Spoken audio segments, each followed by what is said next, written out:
투자 시장 상황 이런 것들을 조금 공부해보고 또 살펴보는 그런 시간 갖도록 하겠습니다. 우리 글로벌 대체 투자 그 운용사로서 대표적인 안젤로 고든 한국의 우리 차상현 대표님 모셨습니다.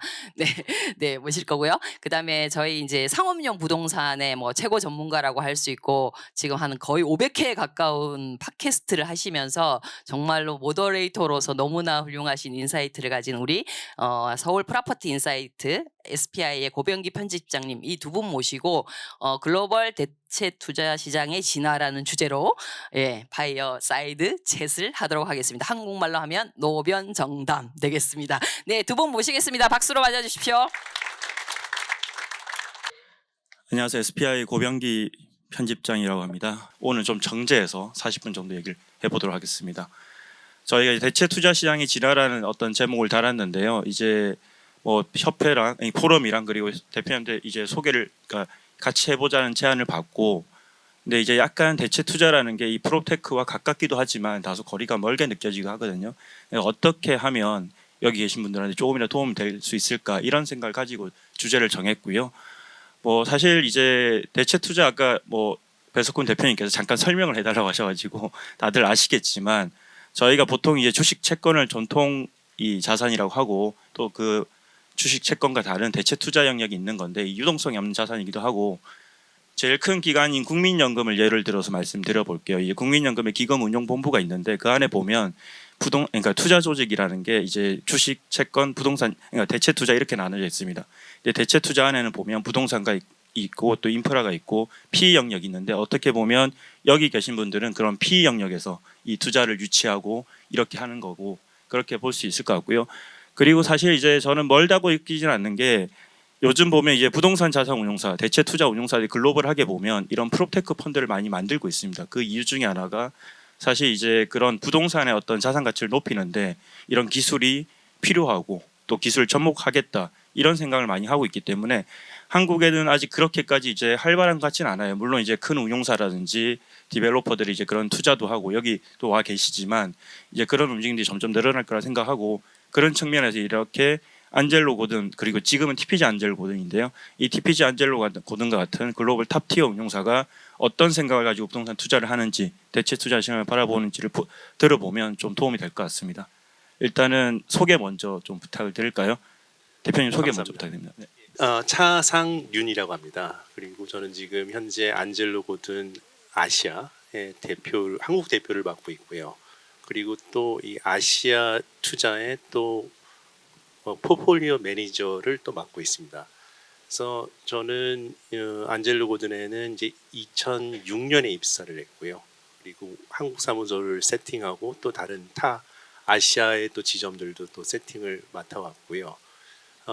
이전에는 이제 또 도이치은행에서 이제 아시아 부동산의 투자를 또 전담해 왔습니다. 그리고 그 전에는 또 금융 쪽에 좀 종사를 해왔고요. 메릴린치라는 그 증권사에서 그렇게 되다 보니까 지금 한국에서만 이제 부동산 투자를 시작한 지 제가 2001년부터 시작을 했으니까요. 어떻게 보면은 우리나라의 그 부동산의 기관이 참여하게 된 이후부터 계속 쭉 부동산 투자를 맡아왔네요, 한국에서. 그래서 그 변천사를 좀 보게 됐죠. 우리나라의 그 부동산 투자의 그 진화라고나 할까요? 네. 그렇죠. 저희가 이제 상업용 부동산 투자라는 게 실제로도 IMF 이후에 시작이 됐고, 그때 외국계 운용사에 들어왔고 우리나라의 코랑코 같은 회사가 생기기 시작했고, 사실 이제 그런 이제 회사들이 이제 투자를 할 수 있는 환경이 되게 중요한데, 지금 우리나라 이제 임대주택 같은 경우에도 이제 기관들이 투자를 하기 위해서는 이런 전세 시스템이 아니라 월세로 많이 변해야 되잖아요. 근데 사실 오피스가 2000년 초반에는 지금 같은 월세 구조가 아니었습니다. 그때 이제 그렇게 변하기도 하고 여러 가지 변화가 있었고 그때부터 시작을 해서 쭉 봐오신 거네요. 그렇죠. 왜냐하면은 저희 이제 그러니까 외국 투자자 입장에서 본다면은 그 2002년, 2003년 서울에 처음 진출했을 때 가장 큰 이제 오피스 시장의 메릿은 모든 그 임대인과 임차인의 그 계약이 그 전세로 다 조건이 되어 있었죠. 전세 조건에서 그 월세로 전환을 하면서 거기서 어떻게 보면 현금 흐름을 상당히 어떻게 보면 극대화할 수 있는 그러한 수익 구조를 만들 수 있었던 게 어떻게 보면은 많은 또 어떻게 보면 프로핏을 창출할 수 있었죠. 그래서 방금 편집장님께서 말씀하신 내용 중에 하나가 또 우리나라 주택 시장도 보게 된다면은 이 구조화를 보면은 되게 독특한 것 같아요. 그 다른 세계 시장에 비교해봤을 경우에 그리고 또 뿐만이 아니라 일본 시장이라든지 홍콩 시장에 또 비교해봤을 때도 거기는 어떻게 보면 그 월세라는 그러한 시스템이 상당히 구축화되어 있는데 우리나라는 아직 그게 아직 안 되어 있죠. 그래서 어떻게 보면 투자자 입장으로 보면은 그 이 전세 시스템하고 이 월세 시스템을 그 전환시키는 게 어떻게 보면 또 블루오션이라고 또 볼 수 있습니다. 그리고 지금 뭐 좀 더 또 깊게 얘기하자면은 특히 요즘 중국에서 또 발달하고 있는 트렌드가 이러한 프롭텍 회사들이 직접 어떻게 보면은 이 물량, 그러니까 어떻게 보면은 이 호수들을 다 관리를 하죠. 관리를 하면서 이 어떻게 보면 소유의 개념을 바뀌는 그러한 또 어떻게 보면 카탈리스트를 지금 하고 있습니다. 그래서 우리나라에서도 빨리 그러한 제도가 좀 도입됐으면 하는데 그래서 제가 지난번에도 부탁해서 몇 군데 소개를 받고 했었죠.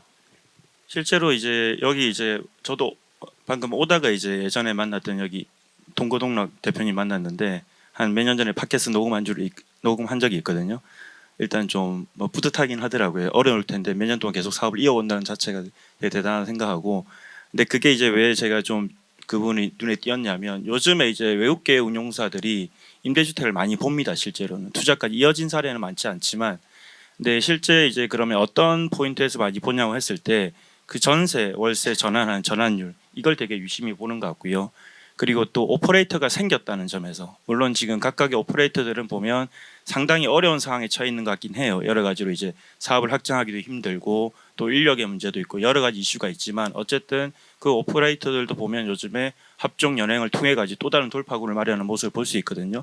이런 것과 이제 외국계 투자자들, 실은 이제 크게 보면 사실 이제 외국계 투자 아시아 태평양을 볼 때 지금 가장 큰 섹터가 오피스였는데 오피스 투자를 하기가 어려운 상황입니다.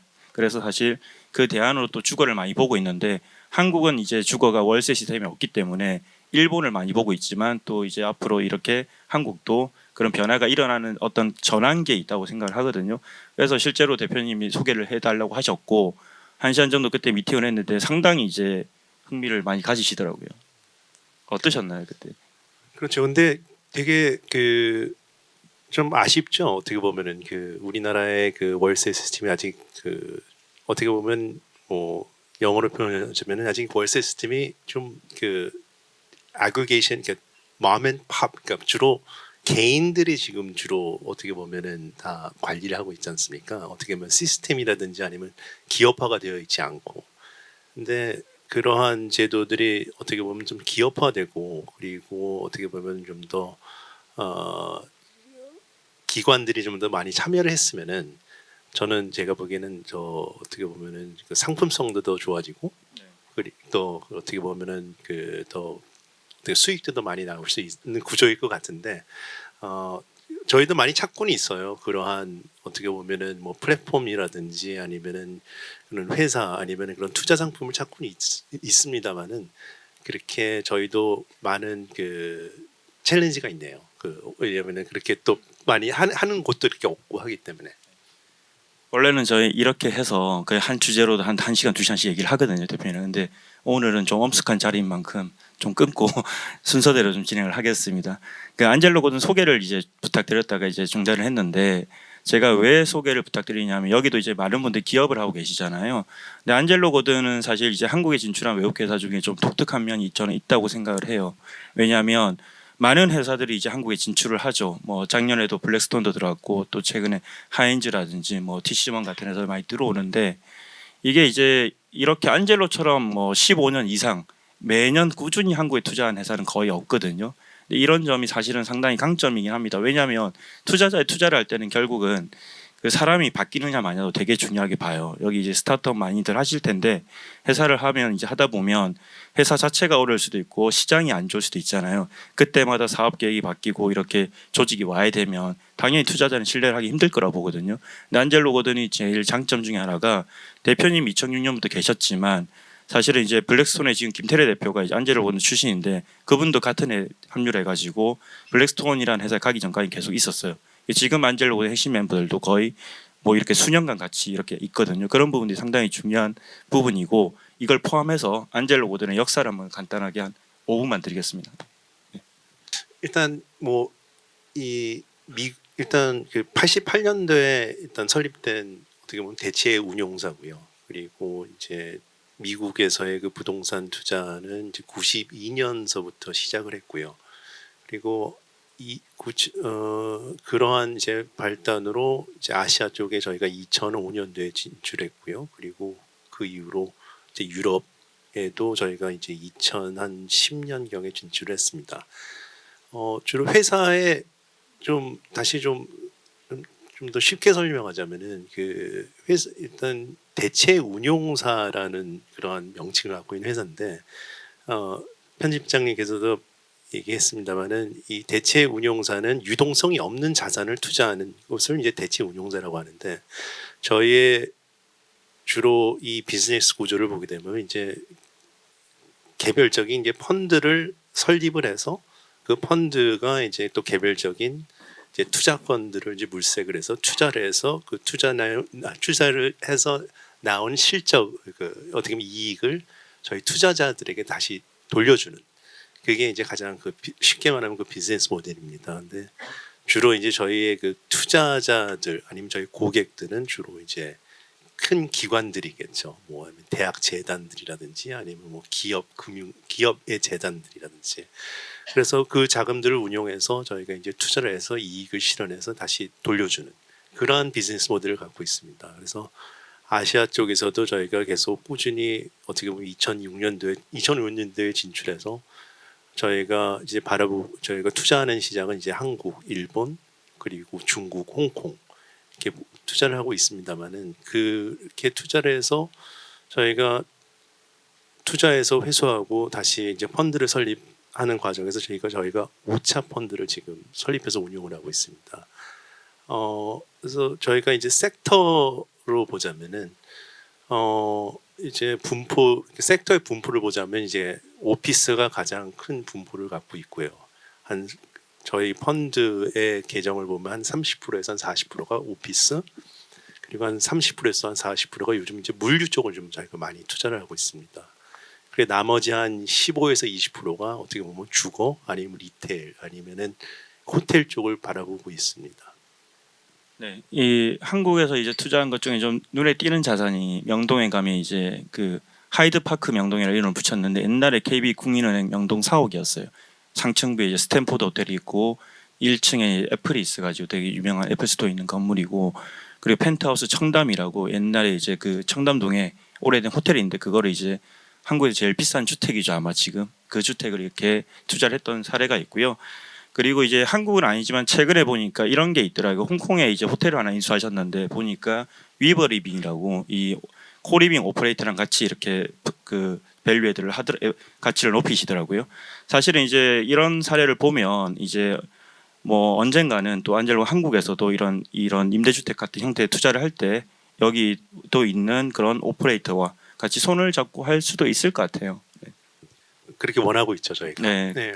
그런 것들을 지금 이제 사실 아직 뭐 시장이 엄청 이렇게 빠르게 성장한다고 볼 수 없는데 그런 기회들을 보는 외국계 투자자들이 되게 많은 것 같습니다. 사실 지금. 예, 그래서 그렇잖아도 방금 얘기했던 그 위브라는 또 어떻게 보면 홍콩에서 이제 어떻게 보면 되게 활발히 이제 콜리빙 스페이스를 운영하고 투자하고 어떻게 보면 빌딩을 인수해서 다시 그걸 개조해서 어떻게 보면 콜리빙 스페이스를 계속 출시하는 그러한 또 운용사가 있는데요. 그러한 운용사들이 홍콩에 뭐 위브뿐만이 아니라 몇 군데가 있어요. 근데 그렇게 보면은 그러한 운용사들도 어떻게 보면 상당히 경쟁력이 있기 때문에 그 두 가지 자금을 한 두 군데서 지금 유입을 하죠. 하나는 저희 같은 펀드 운용사에서 투자를 받든지 아니면은 어느 정도 성공 사례를 통해 가지고 자기 자체적으로 이제 펀드 레이징을 또 기관들을 통해서 성공적으로 마무리를 하고 있는 것 같습니다.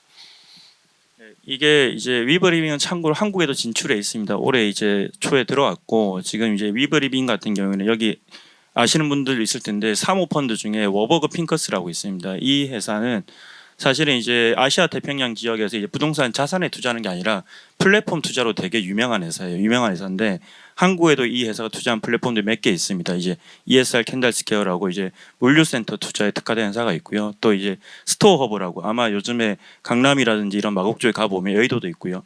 여의도가 영등포에도 있고 그런 셀프 스토리지 플랫폼이 있거든요. 여기도 투자한 사례가 있고 또 이제 위버리빙도 이제 워핑크스가 투자한 사례이기 때문에 이번 주에 저희가 이제 그런 글을 쓰긴 했지만 이게 보니까 또 워버핑커스가 투자한 회사 중에 ARA라고 있거든요. 여기는 자산 운용사입니다. 또 싱가포르의 어떤 자산 운용사인데 여기도 투자했는데 두 회사가 이렇게 손을 잡고 이렇게 이 서울에서 코리빙 자산을 인수하려고 하고 있더라고요. 그럼 이제 한국의 이제 코리빙 상황을 보면 SKD&D가 예전에 이제 싱가포르 투자청 이렇게 같이 뭘 했었잖아요. 지금은 중단된 상태지만 그때는 이제 한국의 오퍼레이터와 일종의 외국계 자금의 결합이었고 또 이런 한국의 운용사와 한국의 오퍼레이터 결합 사례 되게 많았는데 올해 들어서 좀 달라지는 양상은 이렇게 외국계 운용사와 또 외국계 오퍼레이터가 직접 이렇게 결합된 사례 나오는 것 같고 또 이에 대응하려는 움직임도 있는 것 같습니다. 좀 길어졌는데요. 아마 이제 여기 이 말씀 좀 길게 드린 이유는 좀 코리빙 하시는 분 계셔가지고 드렸고 그 올해 이제 안젤로 고든 같은 경우에는 사실은 지금은 안젤로 고든이 아니잖아요. TPG 안젤로 고든인데 TPG는 안젤로보다 더 큰 글로벌 10대 안에 드는 사모펀드 운용사고 TPG가 이제 안젤로 고든에 가지고 있는 강점을 보고 인수를 했는데 엄청난 변화예요. 근데 이게 지금 대체 투자 시장에는 많은 이런 M&A도 일어나고 있고 또 M&A가 일어나는 동인이 있을 것 같아요. 왜냐하면 또 이런 프롭테크 업계에서 요즘 M&A가 좀 많이 나오는 것 같거든요. 이런 것들 보면 M&A를 통해서 어떻게 이제 앞으로 또 어떤 변화가 있을 것 같은지 한번 얘기해 주는 것도 좋을 것 같습니다. 일단 그 제 TPG라든지 아니면 이렇게 대체 운용사의 업계를 보면은 그 조직들이 이렇게 회사들이 많이 커지고 있는 게 추세입니다. 그러니까 그 커지고 있는 추세는 뭐냐면은 더 대형화되고 있다는 얘기죠. 왜 대형화가 되고 있냐면은 결국은 이 대체 운용사들의 절대적인 고객은 투자자들이니까 예를 들어서 뭐 국민연금이라든지 아니면 뭐 캘퍼스라든지 그 투자자들이니까 그 투자자들이 항상 얘기하는 거는 내가 돈을 운용사한테 맡길 때 그 운용사가 여러 가지 상품을 좀 달았으면 좋겠다라는 게 근본적인 그 구조예요. 왜냐하면은 어떻게 보면은 국민연금의 예를 들자면은 운용사 10군데하고 같이 얘기를 하는 것보다도 한두 군데하고 얘기하는 게 어떻게 보면 그분들도 어떻게 보면 더 라이프도 일하는 것도 더 수월해질 수 있겠죠. 그렇기 때문에 이 대형화가 되고 있는 구조로 지금 많이 변하고 있습니다. 그러한 일환으로 어떻게 보면 TPG라는 회사도 이제 안젤로 고든의 비즈니스를 봤을 때 많이 겹치는 게 없고 어떻게 보면 합치면서 시너지도 있고 또 대형화도 되고 어떻게 보면 더 그 고객들을 더 잘 서빙할 수 있는 니즈를 또 이렇게 보여줄 수 있었죠. 이게 대체로 연기금들이 보면 이제 옛날에는 매니저들을 이제 많이 선정하는 추세가 있다가 요즘 그걸 많이 좁히더라고요. 그렇게 하는 이유가 결국 이제 우리나라 연기금만 있는 거 아니고 글로벌에 다 연기금들이 있는데 경쟁이 치열하잖아요. 그러니까 소수의 매니저와 관계를 좀 독특하게 하면서 더 많은 좋은 딜을 소개받는 이런 구조로 또 가려고 하더라고요. 그렇죠. 이 예가 뭐 좀 적합한 예인지는 모르겠지만 그 예전에는 이제 기관들 뭐 예를 들어서 뭐 학교 재단들이라든지 기관들이 되게 그 스페셜라이즈된 운용사들을 되게 많이 찾았어요. 그러니까 예를 들어 제가 만약 쇼핑하는 사람의 입장이라면은 제가 뭐 어디 뭐 가로수길이나 아니면 뭐 어디 뭐 명동을 걸으면서 제가 샵에 들어가서 직접 고르는 그러한 게 어떻게 보면은 그러한 구조였는데 지금은 기관 투자자들이 나 뭐 신세계 가서 그냥 원스톱으로 그냥 하나 다 살 수 있는 곳이 더 편해라고 해서 좀 더 큰 곳을 더 선호를 하죠 요즘은. 그 사실 TPG와 안젤로 고든이 이렇게 이 M&A 일어나게 되면 앞으로 이제 TPG 안젤로 고든의 한국의 부동산 투자 방식도 좀 달라질 수 있을 것 같아요. 저희가 이제 보면 최근에 제가 올해 이제 안젤로 고든 영국도 한번 같이 만날 일이 있었는데 그 가서 물어봤거든요. 뭐 투자하냐고. 근데 펀드가 요즘 오피스는 투자를 확실히 안 하더라고요. 안 하고 이 주거 상품과 이제 셀프 스토리지 투자를 많이 한다고 말씀하시더라고요. 근데 보면 이 투자를 하는데 그러면 이제 그거는 이제 뭐 옵코 소위 말하는 오퍼레이터가 너무나 중요하잖아요. 어떻게 투자하냐고 물어봤더니 이제 부동산 펀드에서 이제 바로 투자를 하더라고요. 근데 우리는 사실 그게 좀 쉽지는 않거든요. 왜냐하면 우리나라 이제 운용사에 들고 있는 부동산 펀드라는 거는 기관 투자가 돈을 줘서 이제 조성이 되는 건데, 기관 투자자 아까 국민연금 예를 들었지만 그 안에 조직이 부동산 인프라 이렇게 P로 나눠져 있거든요. 그러다 보면은 사실은 기업 성격의 투자를 하게 되면 이 서로 마찰이 생깁니다. 그래서 그게 쉽지가 않은데, 만약에 오코에 투자를 하려면 애초에 그런 목적을 가진 돈으로 펀드를 만들 수밖에 없는데, 안젤로거든 그런 플레이 이미 하고 있더라고요. 거기다 또 TPG라는 회사는 원래 PE 투자로 더 유명한 데잖아요. 그럼 사실 이 두 회사 결합됐다고 하면 한국에서도 부동산 투자를 할 때 단순히 앞으로 에셋 단위로 보는 게 아니라 어떤 그런 이제 오코와 프로코 성격의 그런 회사도 볼 수 있을 것 같거든요. 그렇습니다. 왜냐하면 또 이 부동산 투자의 또 트렌드를 보면은 지금까지는 계속 어떻게 보면 모든 투자자들이 그 단일 물건을 투자해서 거기서 이익을 실현시켜서 다시 투자자들에게 돌려주는 게 트렌드였지만, 앞으로는 말씀하신 것처럼 이 옵코 아니면 플랫폼에 더 투자하는 것을 더 선호합니다. 왜냐하면은 그게 어떻게 보면 더 효율성이 있고 또 이코노미즈 오브 스케일이 있기 때문에 그걸 더 선호하죠. 그리고 이게 어떻게 보면은 이게 상당히 이 레이버 인텐시브 하거든요. 하나를 찾아서 그 밸류에 대해서 또 팔고, 그러면 또 팔고 나면 또 하나를 또 찾아서 또 사야 되잖아요. 그럼 거기에 또 인력 소모도 많이 되고 하니까 많은 투자자들이 이제는 이제 옵코라든지 아니면 프로퍼티 플랫폼을 키워가지고 거기 내에서 이제 자산들을 하나씩 끼워 넣는 그런 것을 더 이제 선호하는 구조를 좀 많이 이제 나올 것 같습니다. 저는 사실 이런 변화들은 여기 프로테크 업계도 좀 영향을 미치는 게 있다고 생각을 해요. 왜냐하면 실은 뭐 그 프로테크 회사를 제가 하나하나 프로필은 못 봤지만 주거 관련 솔루션들이 좀 많은 것 같은데, 근데 사실 이제 보면 이 상업용 부동산 시장의 섹터를 보면 10년 전과 변화가 엄청 많거든요. 이거는 이제 시간 되지만 그 미국 리츠 협회 들어가 보시면 그 리츠의 섹터를 보면 10년 전과 지금 섹터의 어떤 비중이 확연히 다릅니다. 그래서 이제 소위 말하는 틈새 시장이라고 하는데, 이 니치 섹터에 투자를 하려면 사실 더 오코가 중요하거든요. 왜냐하면 기존의 운용사나 투자자들은 오피스나 이런 쪽은 경험이 많으니까 사실 오코가 없더라도 충분히 그 시장의 경쟁력을 발휘할 수 있는데, 셀프 스토리지라든지 뭐 소위 말하는 요즘 데이터 센터라든지 이런 시니어 하우징도 마찬가지겠죠. 새롭게 뜨는 섹터에서는 사실은 이런 오퍼레이터가 있어야 딜 소싱도 하고 관리도 하기 때문에, 또 그런 데 투자를 하면 사실 엑시트 방법도 좀 더 다양한 것 같아요. 단순히 자산을 매각하는 게 아니라 그 오코를 IPO할 수도 있는 거고요.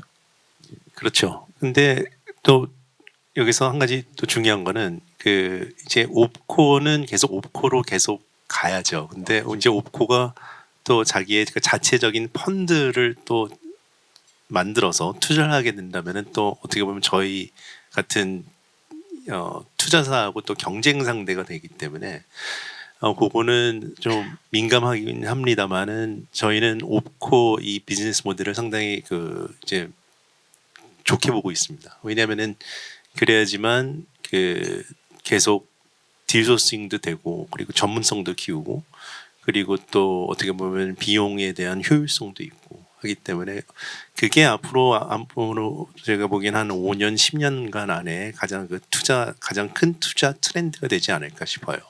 그리고 또 어떻게 보면 또 다른 나라에서 저희가 볼 수 있는 또 사례인데, 어떻게 보면은 이 부동산의 그 소유라는 개념이 지금 많이 바뀌고 있거든요. 그러니까 어떻게 보면은 뭐 집이라든지, 그리고 어떻게 보면 뭐 쉽게 얘기하면 집도 있고, 어떻게 보면은 이제 기업들이 자기네들이 사용하고 있는 부동산, 그걸 소유하고 있는 부동산. 근데 다른 나라에서는 이렇게 기업들이 볼 때 내가 과연 이 부동산을 소유를 해야 되는 게 나의 그 자본을 효율성 있게 운영을 하는 거냐라고 지금 질문을 많이 던지고 있거든요. 그래서 미국이라든지 유럽에서는 그러한 자기네들이 기업들이 갖고 있는 부동산들을 어떻게 보면 유동화시켜서 그거를 또 아니면 프로퍼티 뭐 플랫폼이라든지 아니면 옵코에 그거를 이전시키는, 그리고 또 그거를 또 운영을 할 수 있는 또 전문 투자 기관을 또 매칭을 하는 거죠. 근데 뭐 이것도 좀 저의 나이브한 생각일지 모르겠지만, 우리나라는 너무 기업들이 그 부동산의 소유 비중이 너무 높은 것 같아요. 그리고 또 그게 너무나 어떻게 보면은 자본력으로 보면 너무 비효율화되어 있고요. 그래서 그거를 어떻게 보면은 좀 분리화시키는 게 제가 보기에는 또 어느 또 비즈니스의 또 플랫폼에 대한 그런 그 나갈 수 있는 기회라고 볼 수 있습니다. 그리고 사실 이 얘기는 스피치 안젤로 고튼뿐만 아니라 요즘에 이제 한국 진출한 어떤 외국계 GP들이 공통적으로 하는 얘기예요. 그래서 플랫폼 펀드를 만들겠다고 하는데도 상당히 많거든요. 그래서 이제 모르겠어요. 아직 이제 우리나라에서 그런 어떤 외국계 GP들이 투자할 만한 플랫폼이 얼마나 많은지는 모르겠지만 그런 매칭을 시키려는 노력들은 계속 일어나고 있고, 저는 이제 요즘 그런 생각 많이 들어요. 제 주변에 프로테크 하시는 분들한테 많이 말씀드렸는데, 이제 제가 만약 프로테크 한다면 한국 시장만 보고 하긴 좀 쉽지는 않은 것 같아요. 일단 시장 사이즈도 작고. 근데 이렇게 보면 에이펙에서 일어나는 변화들이 있잖아요. 이를테면 이 스토어허브라는 셀프 스토리지 오퍼레이터가 작년 초에 한국에 진출을 했어요. 근데 지금 한 2년 남짓한 기간 동안 거의 한 10개 가까운 지점을 열었거든요. 그 뒤에 이제 서포트하는 그룹이 워커핑커스 있기 때문이기도 하고, 결국 이제 워커핑커스의 계획은 뭐냐면 이 한국의 셀프 스토리지 시장이 얼마나 클지에 대해서는 확신을 안 갖고 있더라고요. 근데 어쨌든 에이펙에서 셀프 스토리지 커질 거고, 홍콩, 싱가포르, 일본, 한국 이렇게 키워가지고 결국 홍콩에 상장하는 게 계획이거든요. 그러면 이제 제가 만약에 한국에 셀프 스토리를 하는 업체라면 뭐 이게 결국 뭐 사업을 계속 하는 것도 좋지만 언젠가는 엑시트 플랜도 있어야 되니까 그런 곳과 나중에 이제 M&A나 이런 거 생각하고 또 사업을 할 수 있는 것 같고요. 이런 부분들을 어떤 제가 오늘 이런 얘기를 드린 이유도 어찌 보면 이 프로테크 운영을 할 때 한국적인 상황만 뿐만 아니라 이 최소한 에이펙에서 캐피탈 마켓이 어떻게 흘러가는지 그건 좀 보는 게 좋지 않을까, 이런 생각을 요즘 많이 하게 되더라고요. 어떠세요, 대표님? 맞습니다. 왜냐하면은 그 결국은 이 우리나라의 그 트렌드는 물론 그 독특한 면이 있긴 있습니다만은 이 전체적인 흐름을 따라가야죠. 그래 전체적인 아시아의 이 투자의 흐름을 따라가야지만 가격을 더 어떻게 보면 가치를 더 극대화시킬 수 있는. 왜냐하면 결국 투자자 입장에서 볼 경우에 그 메릿이 있게 만들기 위해서는 이 어떻게 보면 그 메이저 트렌드랑 어떻게 보면 접목이 되어야 되니까, 그러니까 그거는 무시할 수 없죠. 이 얘기를 좀 해보겠습니다. 그 사실은 이제 아마 여기 계신 분들 중에도 해외 쪽 진출 생각하시는 분 계실 것 같아요. 근데 이건 해외 부동산 투자에 대한 얘기긴 하지만 지금 우리나라 해외 부동산 투자가 한 2010년 이후로 엄청나게 빨리 성장을 했는데 또 그 빨리 성장한 만큼 그늘도 되게 짙거든요. 그래서 지금 이제 앞으로 해외 투자는 완전 달라져야 된다고 얘기 많이 하는데, 결국은 이 현재에 대한 전문성이라든지 이런 부분이 많이 지금 문제가 지적이 되고 있어요. 근데 어찌 보면 안젤로 고든이라는 회사는 한국 시장은 해외에서 외국계 투자로서 바라보는 거잖아요. 어떻게 하면 이제 한국에서 경쟁력 있는 플랫폼을 구축했는지, 또 만약에 우리나라 회사들이 해외에 나간다고 하면 어떻게 해야 경쟁력 있는 플랫폼 구축할 수 있을지, 이 부분에 대한 생각도 하실 수 있을 것 같아요. 어려운 질문인데요. 그러니까 저희가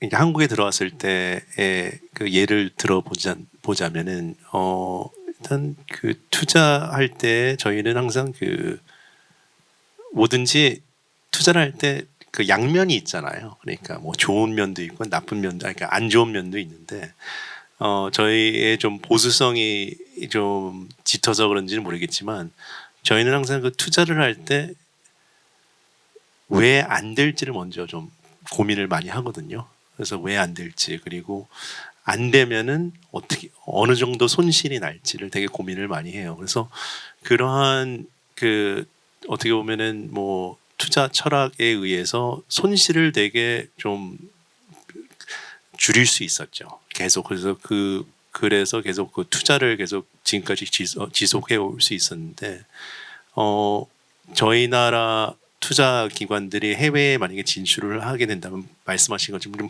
그늘이 좀 짙죠, 요즘. 근데 그 너무나 제가 보기에는 그 옵티미스틱한 그 너무 좀 좋은 면만 너무나 많이 이렇게 봤던 것 같아요. 근데 안타깝게도 그게 어떻게 보면 글로벌 경기가 꺾이고 이자율이 오르면서 그 손실이 더 극대화됐죠. 요즘 특히. 사실 긍정적인 좋은 거죠. 좋은 건데, 근데 실은 이제 그런 자신감을 가지려면 준비가 되어 있어야 되잖아요. 근데 어찌 보면 현재 전문성이라는 측면에서 많이 준비가 안 됐던 것 같아요. 이 안젤로 고든도 이제 와 있지만 이제 뭐 뉴욕에 있는 그 이제 그쪽 분들이 오서 일하는 건 아니잖아요. 그냥 한국적 상황을 잘 아시는 분들과 같이 일을 하는 거잖아요. 이 부분도 되게 중요하고 앞으로 우리나라 이 운용사들이나 기관들도 이 부분을 많이 고민을 하더라고요. 그래서 그게 좀 여력이 있는 곳들은 플랫폼 운용사를 직접 인수할 수도 있고요. 그렇지 않은 경우에는 이제 현지 전문가를 좀 이렇게 뽑아서 이렇게 진출해야 된다 이런 목소리도 많은데 이 부분에 대한 생각도 있을 것 같아요. 네, 그리고 뭐 어느 나라를 진출을 하든지 간에 그 나라의 그 로컬 파트너랑 같이 일을 하는 게 어떻게 보면 가장 리스크를 최소화시킬 수 있죠. 그리고 뿐만이 아니라 그 제가 보기에는 또 하나 또 성공적으로 그 이제 비즈니스를 구축할 수 있는 팩터 중에 하나는 이 컴펜세이션 구조를 좀 바꿔야 될 것 같습니다. 성과 보상 구조요. 성과, 네. 네. 그래서 그 성과 보상제를 어떻게 바꿔야 저는 항상 저의 이제 이 얘기를 나누는데 지금까지 물론 이제 우리나라도 많이 변하고 있긴 합니다만은 저희 우리나라가 이제 해외에 나가서 많은 투자를 하긴 했습니다만은 거기서 또 손실을 되게 많이 요즘 많이 이제 리얼라이즈 하고 있죠. 근데 제가 보기에 그 가장 근본적인 그 이유 중에 하나는 그 우리나라의 그 성과 보수의 그 시스템을 보면은 투자했을 때 성과를 받는 제도로 지금 많이 지금 구축화 되어 있잖아요. 자산을 이렇게 인수했을 때, 예. 네, 그때 큰 돈을 주고, 예. 네, 그 다음에 사람들이 나가고, 예, 네, 그렇죠. 그런 구조죠. 그거보다도 오히려 이제 이익이 실현화됐을 때 성과가 만약에 그때 부여가 된다면은 어떻게 보면 그 투자하는 사람 입장에서도 내가 이거를 조금 더 한 번 더 좀 신중히 좀 봐야 되지 않을까라고 생각하지 않을까 싶습니다. 네, 실제 이 얘기는 되게 많이 하는 부분이고 이제 외국계 운용사들 만나보면 아까 안젤로 고든 이제 투자자의 신뢰를 받는 이유 중에 하나가 2006년부터 매니저들이 그대로 유지되고 있는 점이 되게 중요하다고 말씀드렸는데 결국은 이제 핵심 인력들을 지속적으로 장기간 근속할 수 있게 만드는 그런 시스템에 대한 고민을 많이들 대부분 많이 했더라고요. 외국계 GP는 역사 길다 보니까. 근데 한국은 아마 이제 그 고민이 본격적으로 시작되는 것 같고 그런 부분들은 제가 이제 스타트업 각각의 어떤 성과 보상 시스템 모르지만 어쨌든 여기도 보면 이제 핵심 인력들이 나오고 들고 하는 게 되게 많던데 그런 고민들이 여기도 분명히 필요한 영역이라고 저는 생각을 합니다. 네. 마지막 얘기 하나만 나누고 마무리하도록 하겠습니다. 마지막은 뭐 사실 제가 아까 시작 전에 잠깐 여쭤봤는데 좋은 얘기는 안 나올 것 같은데 어쨌든 지금 시장 상황이 어렵잖아요. 아마 작년 이맘때쯤 다들 좀 그래도 희망을 가졌던 것 같아요.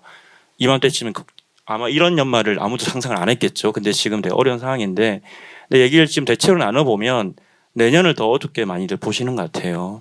그래서 이제 안젤로 고든도 이제 한국 투자를 계속 하기 위해서 한국의 여러 가지 거시경제 지표를 포함해서 많은 것들을 보실 텐데 어떤 점들을 좀 이렇게 내년에 어떻게 생각하시는 내년 전망을 좀 말씀 부탁드립니다. 내년이 분명히 안 좋은 건 확실하긴 한데요. 근데 작년 이맘때 제가 내년을 생각했던 것보다는 더 좋은 것 같습니다. 왜냐하면은 그 지금 많은 투자자들이 지금 딱 한 거시적으로 한 네 팩터를 보고 있는데 하나는 이제 인플레이션, 하나는 이자율, 그리고 또 하나는 어떻게 보면 노동력의 그 디크리스된 노동력, 그리고 마지막으로는 이제 어떻게 보면은 이 지오폴리티컬 텐션을 보고 있거든요. 근데 그 요 마지막 두 개, 이 노동력이라든지 지오폴리티컬 텐션은 아직도 그 어떻게 될지는 잘 모르겠습니다만은 이 인플레이션하고 이 인트레스트 레이트는 많이 잡혀가고 있는 거라고 지금 투자 기관들이 보고 있어요. 그렇기 때문에 좀 불투명성이 좀 떨어진 거겠죠. 근데 모든 기관 투자자라든지 아니면은 뭐 재단들하고 다 얘기를 해보면은 분명히 리세션은 내년에 온다고는 해요. 대다수가 그렇게 보고 있습니다. 그리고 특히 미국이 내년 한 2분기, 3분기에 올 거라고 보고 있고요. 그렇게 되다 보면은 결국은 이제 아시아 쪽에 또 타격이 있겠죠. 그리고 중국은 뭐 어느 정도 지금 많이 무너지고 있고. 그러면 아시아 쪽에 타격이 있게 되다 보면은 그러면 또 일본 및 한국에 또 타격이 있겠죠. 근데 일본이 가장 좀 미지수예요, 지금. 왜냐하면은 지금 일본을 볼 경우에 지금 경쟁력이 되게 있다고 보지만 그 경쟁력이 있는 이유 중에 하나는 그 엔 저하 그리고 또 아주 낮은 이자율 때문에 경제가 되게 활발하게 돌아가고 있거든요. 근데 이제 뭐 모든 전문가들이 보기에는 이 이자율도 일본에서 조만간 끝날 수 있다라고 보고 있거든요. 그러면은 그렇게 되다 보면은 어떻게 보면 한국 입장에서는 되게 좀 힘들어질 수 있다고 많이들 예측을 하고 있습니다. 근데 그렇다 하더라도 그 힘들어진다는 게 결국은 힘들어진다는 건 기정사실화지만 그게 사람들이 가장 몰랐던 거는 이게 언제 힘들어질까라는 걸 몰랐었거든요. 근데 그게 이제 언제쯤 힘들어진다는 게 보이니까 그걸 또 대비할 수 있는 게 또 어떻게 보면 더 좀 더 파즈르한 면에 또 볼 수 있죠. 그 약간 좀 이제 이거는 이제 부동산 운용업계 얘기를 이제 보면 외국계들이 좀 힘이 세지는 구간이라는 얘기를 많이 하거든요. 어려운 시기가 오고 이제 많은 변화도 있을 거고 아무래도 외국계 입장에서 보면 이 펀드레이징도 충분히 많이 돼 있잖아요. 다들 보면 이 시스템 안에 돈이 없는 것 같지는 않거든요. 그냥 그게 움직일 수 있는 여건이 안 됐을 뿐이지. 어찌 보면 이제 상황이 확실하게 안 좋아진다는 거는 외국계 입장에서 확실하게 뭔가 이제 그 돈을 움직일 수 있는 그런 여건이 된다고 이렇게 볼 수도 있겠네요. 그렇죠. 지금 아시아뿐만이 아니라 전 세계에 지금 돈이 너무나 지금 많이 쌓여 있어요. 왜냐하면은 지금 한 2, 3년간 투자 환경이 좋지 않았기 때문에 많은 기관들이나 투자 기관들이 그 돈을 비축해 놓고 안 쓰고 있는 상황이거든요. 그렇기 때문에 결국은 이 시장은 사이클이기 때문에 이 가격이 이제 내려올 겁니다. 분명히. 가격이 내려오면서 그때 다시 이제 자금들이 유입이 되겠죠. 그럼 자금들이 유입이 되면서 또 언젠가는 다시 가격이 또 오를 거고요. 네. 네, 저희 딱 시간 맞춰서 끝낼 것 같은데요. 네. 뭐 계신 분들의 궁금증 다 해소했는지 모르겠으나 어쨌든 좀 가급적 많은 얘기를 들려드리고 노력을 했습니다. 고맙습니다. 차장님 고맙습니다. 네. 네.